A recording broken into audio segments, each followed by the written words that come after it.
religions of the past were awaiting the coming of two great beings in the end time.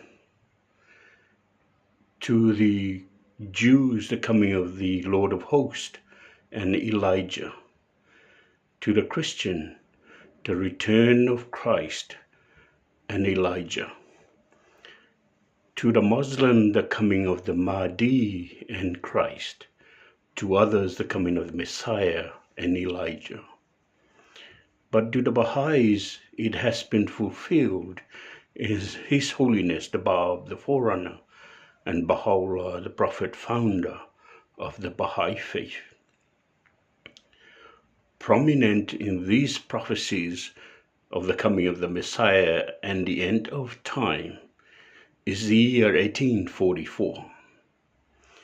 By the year 1453, Christianity was divided into three divisions: the Roman Catholics, the Protestant, and the Greek Orthodox Catholics.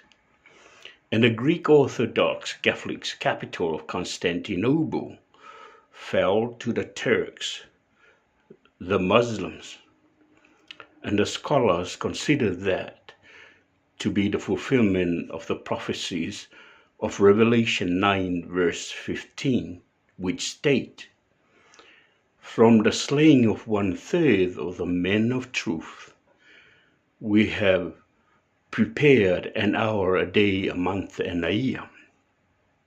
A year is 360 days, a month is 30 days, and a day put together makes 391 days. They discarded the hour. 391 days are 391 years according to prophecies. For in the book of Number 14, verse 34 state, "A day to the Lord is 1 year."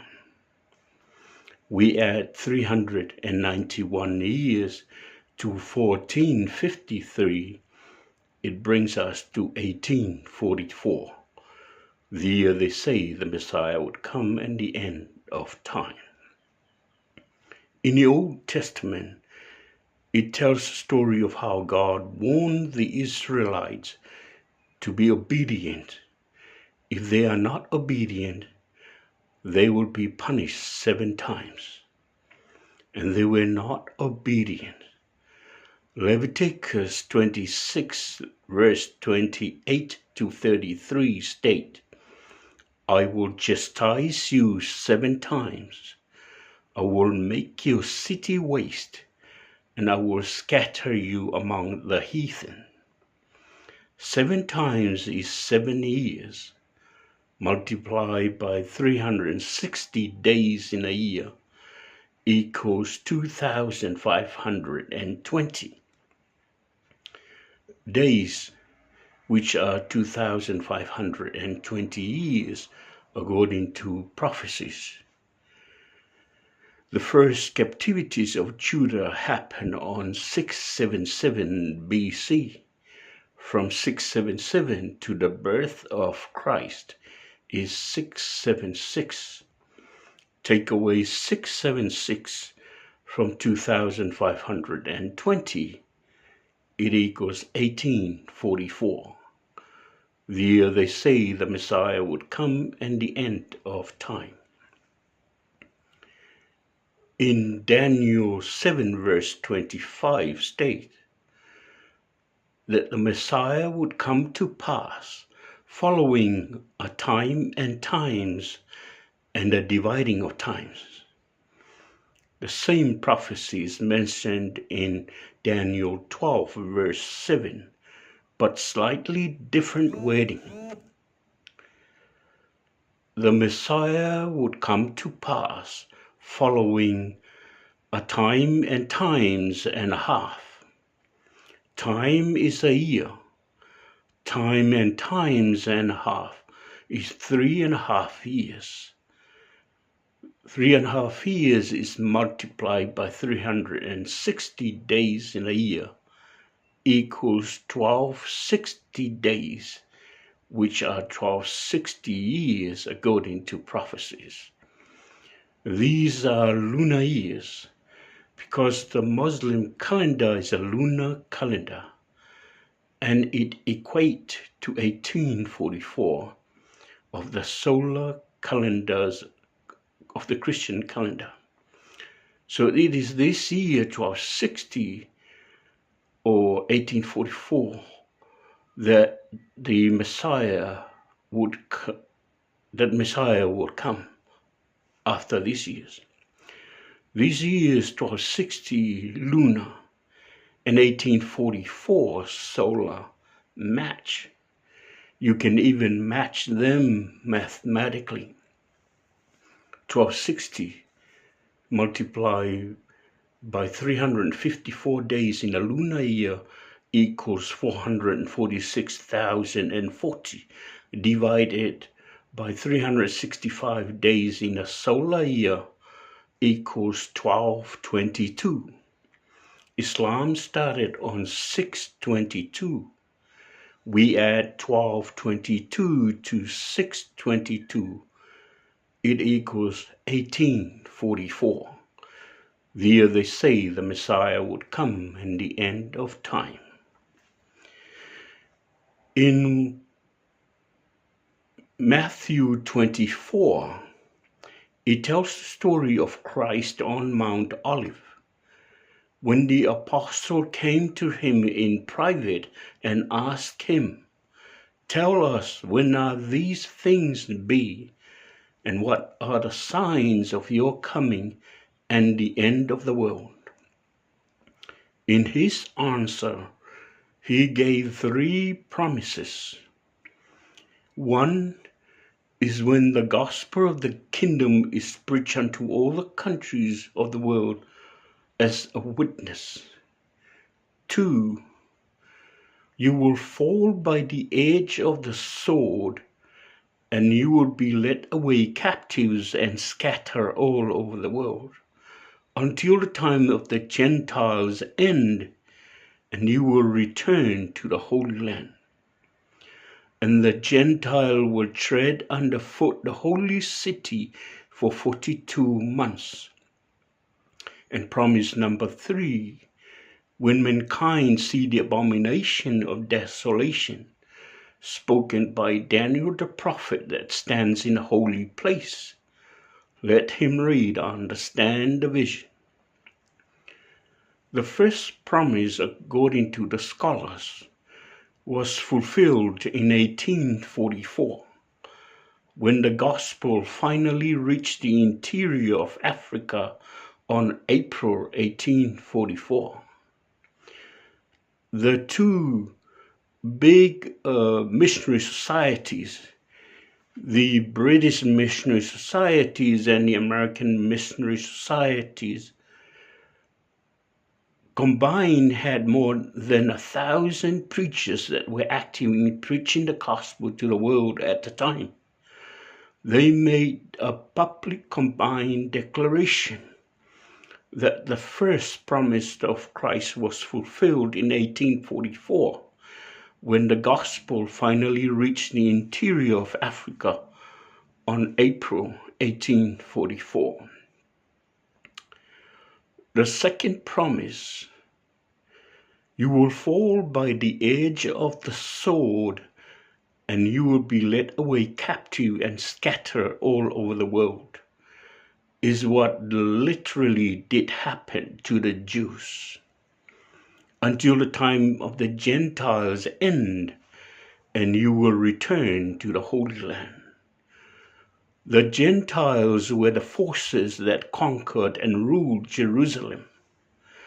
The first Gentiles were the Romans, and the second and last were the Muslims. The Muslims conquered Jerusalem in 638 AD, and they ruled for over 1,000 years, and they were ruthless. For a Jew to return to the Holy Land under their rule was considered a crime punishable by death. And they, the Gentile, will tread underfoot the holy city for 42 months, meaning they will rule and desecrate the holy city for 42 months. 42 months is multiplied by 30 days in a month equals 1260 days, which are 1260 years according to prophecies. These are lunar years because the Muslim calendar is a lunar calendar, and it equates to 1844 of the solar Christian calendar. It was this year, 1844, on the 21st of March, a treaty was signed called the Edict of Toleration to give the freedom of religion in the Holy Land and basically to allow the Jews to return to the Holy Land after more than 1,000 years of being led away captives. It was signed by Turkey and Britain. Why Turkey and Britain? Turkey was the headquarters of the Muslim Caliphate of the Ottoman Empire that ruled Jerusalem at the time. Britain became the protectorate of Palestine at the time. All the scholars agreed that the signing of the Edict of Toleration marks the end of the Muslim Caliphate rule over Jerusalem and the fulfillment of the second promise of Christ. Promise number 3. When mankind see the abomination of desolation spoken by Daniel the prophet that stands in a holy place, let him read, understand the vision.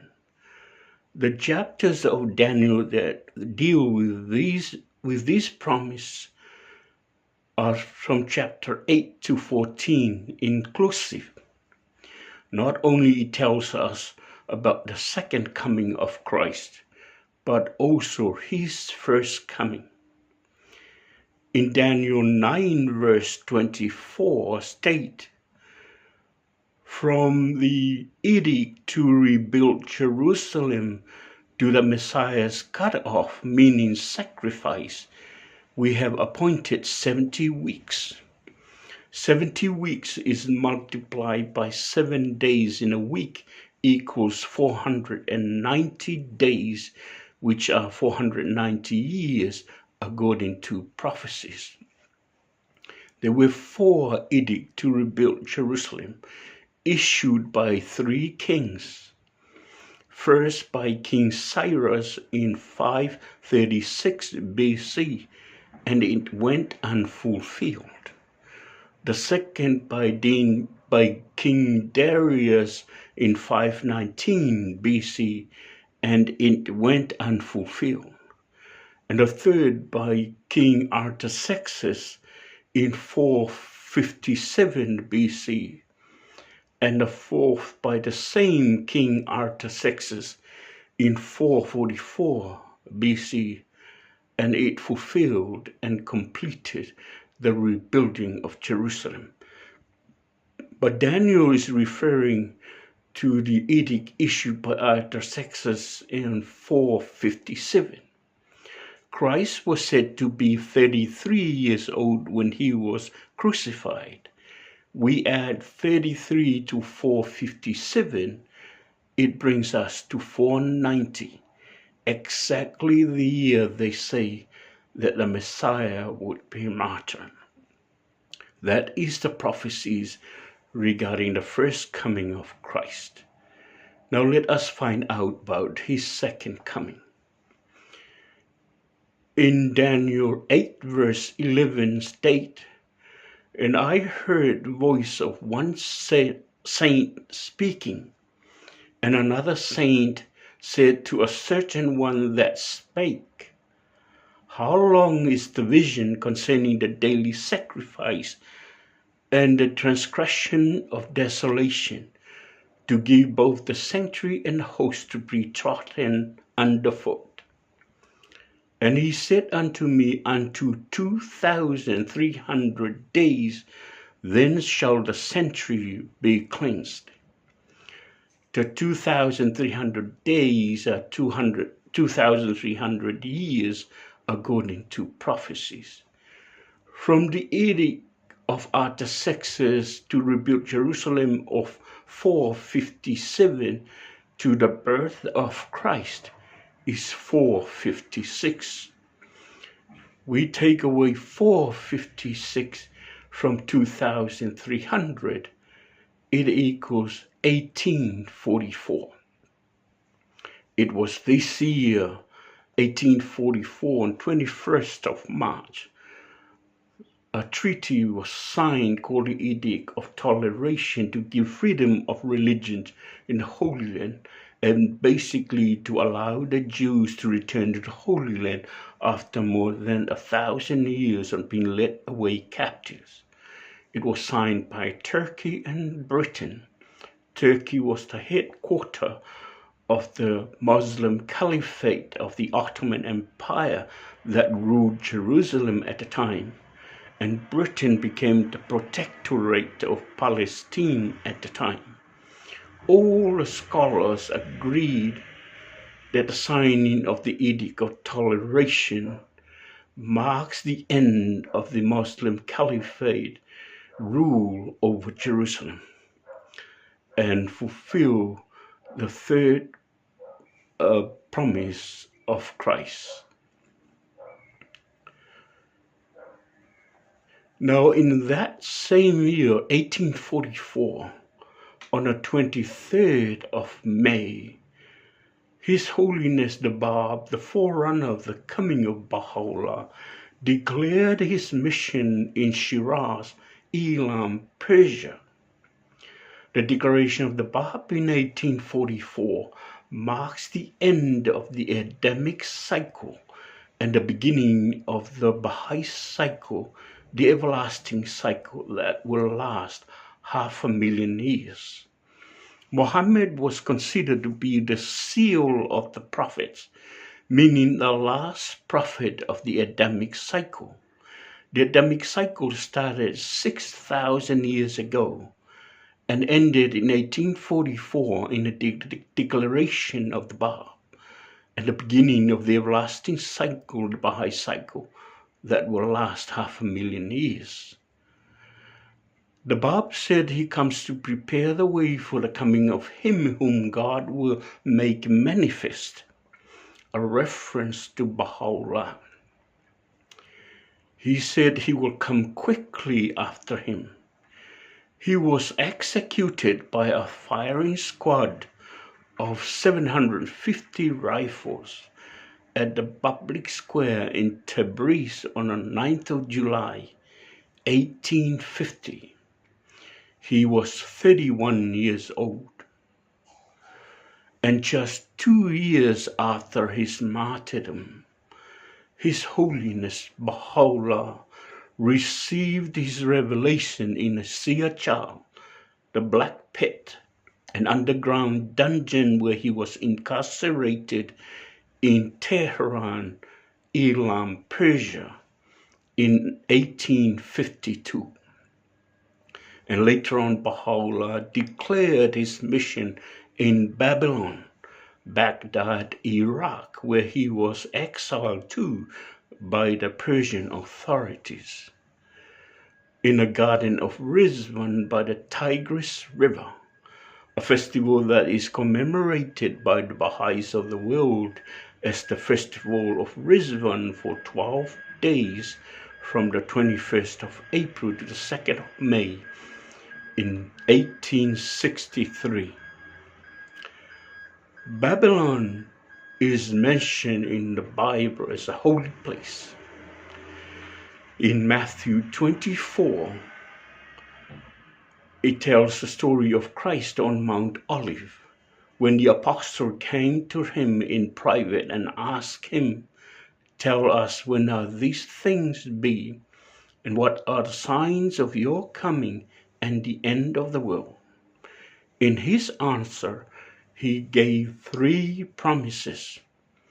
And one of these promises is when mankind see the abomination of desolation spoken by Daniel the prophet that stands in the holy place. That holy place mentioned here where Daniel was standing is Babylon. When Daniel had his vision, he was in Babylon. You may ask, what is the prophet of Israel doing in Babylon? King Nebuchadnezzar of Babylon and the Babylonians invaded Israel about 600 years before Christ, or year 586 BC to be precise. And they exiled most, if not all, of the Israelites to Babylon. That is how Prophet Daniel ended up to be in Babylon. All Daniel's vision happened while he was in Babylon. Babylon was made holy by the footsteps and the presence there for 10 years of the Lord of hosts, His Holiness Baha'u'llah, when he was exiled there by the Persian authorities.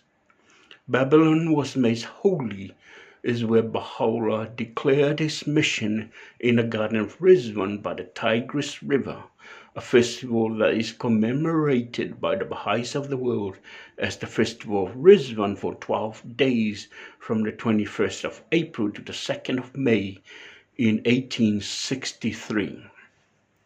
Baha'u'llah was exiled further by the Sultan of the Ottoman Empire, first to the fortified city of Constantinople, and then to Adrianople, and finally to the fortified city of Akka in Haifa, Israel.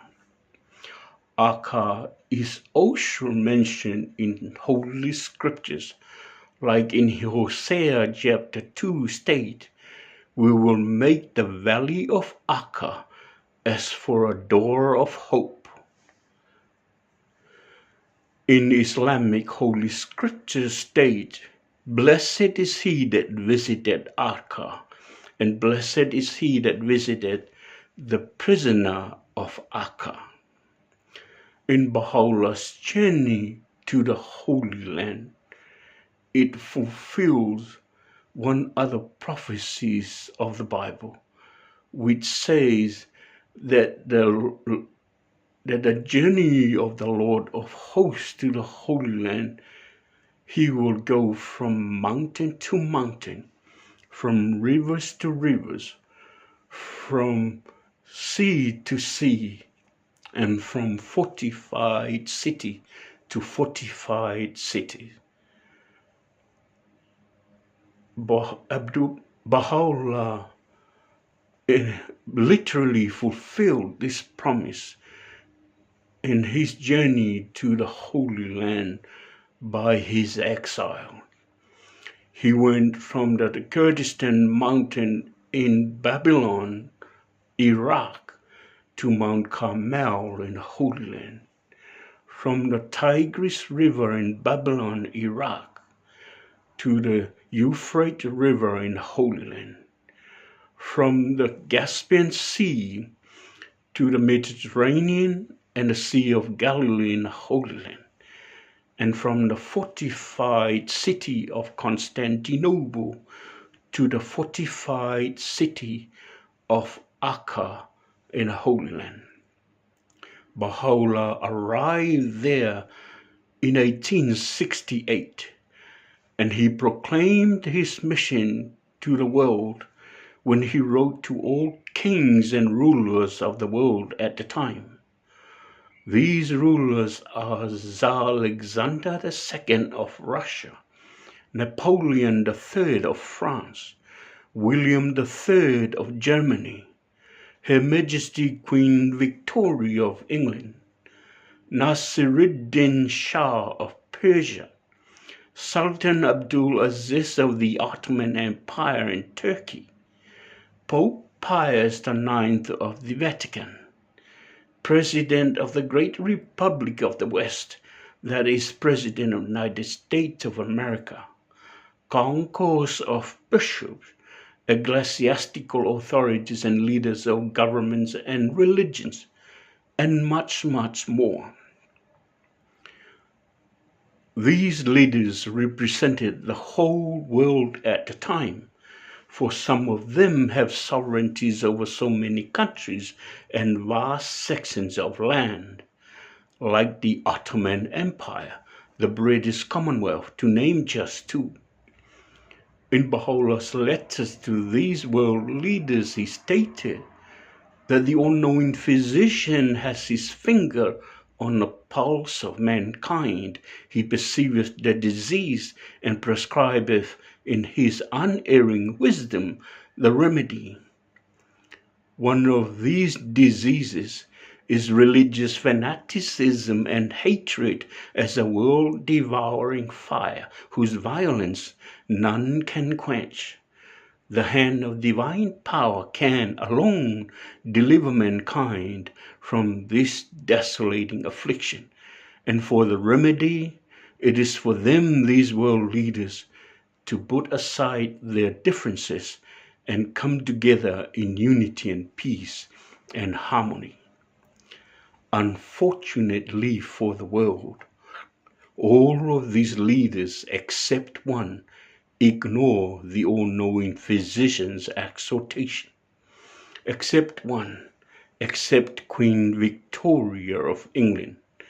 In her response to Baha'u'llah's tablets to Her Majesty, she wrote, "If this is of God, it will endure. If not, it do no harm." It definitely endure. And it did no harm to humanity. In fact, it heightened humanity's spirituality, and it advanced its civilization. Baha'u'llah's sun was set there in 1892, 40 years exactly since the inception of his faith, in a seer child, the Black Pit, an underground dungeon where he was incarcerated in Tehran, Persia, in 1852, and fulfills one other prophecies of the Bible regarding the duration of the mission of the Lord of Hosts on earth. It states that the duration of the mission of the Lord of Hosts on earth would be the same as the time of the Exodus. The Exodus is the time when Moses brought the children of Israel from under the rule of the Pharaoh of Egypt and took them to the promised land, which was known in those days as Canaan. That journey took them 40 years. Baha'u'llah was interred in Baji, the plain of Sharon, in the valley of Akka, at Chashan, Mount Carmel, the mountain of God, that the Israeli prophets of old said it will be beautified and sanctified and glorified with the footsteps of the Lord of Hosts in the end times. This was literally fulfilled when His Holiness Baha'u'llah walked on Mount Carmel and showed the center of the covenant, His Holiness Abdu'l-Baha, the spot on the mountain to build the shrine of his forerunner, His Holiness the Bab, and where he is to be interred when his holy remains is brought over to the Holy Land from Persia, where he was executed in 1850. On Mount Carmel is where the headquarters of his faith, the Baha'i faith, is located. On Mount Carmel is where the seat of the Universal House of Justice, the highest administrative body of his faith, is situated. All the buildings on Mount Carmel, including the seat of the Universal House of Justice, were built in the formation of an ark, as the Ark of the Covenant. On Mount Carmel is where Baha'u'llah's law is flowing down from to feed his flock and to educate all mankind. You can see how clear it is for all these prophecies to be fulfilled on His Holiness the Bab and His Holiness Baha'u'llah. Both were born and raised in Elam, and both are buried in Holy Land on Mount Carmel and in Baji. Baha'u'llah revealed teachings that are relevant and required for the development of society today, dismissed out of hand by world leaders, which it was first enunciated over 160 years ago, is now become the focus of human hope. Equally inescapable is the collapse of moral and social orders, which that same declaration foresaw with awesome clarity. Baha'u'llah revealed vast volumes of writings. These writings were meant for everybody, regardless of your status or your beliefs. Hence our encouragement to you to read the writings of Baha'u'llah. Baha'u'llah ordained these writings. It has the power and potency to influence your soul, though you may not at first realize it. It influenced leaders of governments and nations. It influenced royals. It influenced learned people. It influenced poets. Like a well-known Russian poet named Count Leo Tolstoy, who wrote, "We tried to find a solution of all these world's problems, but there is a Turkish prisoner in Akka, Baha'u'llah is his name, who holds the key." Queen Marie of Romania, the first royal to embrace the Baha'i faith, wrote in an article that was published in the Philadelphia Evening Bulletin and the Toronto Daily Times during Her Majesty's visit to America. "A woman has brought me a book." The woman she's referring to here is Martha Root. The first book that Martha Root gave her is Baha'u'llah in a New Era by Dr. Esselman. And later on she gave you the Gleanings of Baha'u'llah as a gift from Shoghi Effendi. "A woman has brought me a book. I spelled it in capital letters because it is a glorious book of love and goodness, of strength and beauty. I commend it to you all.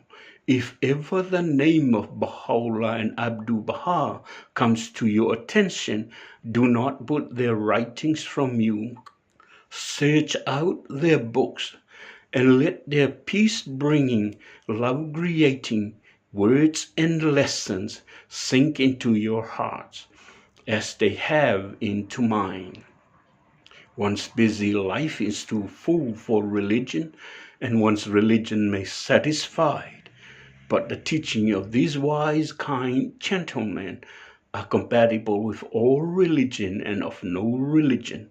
Seek them and be the happier." And Queen Victoria of England, in her response to Baha'u'llah's tablet to Her Majesty, wrote, "If this is of God, it will endure. If not, it do no harm." It definitely endure. And it did no harm to humanity. In fact, it heightened humanity's spirituality and it advanced its civilization.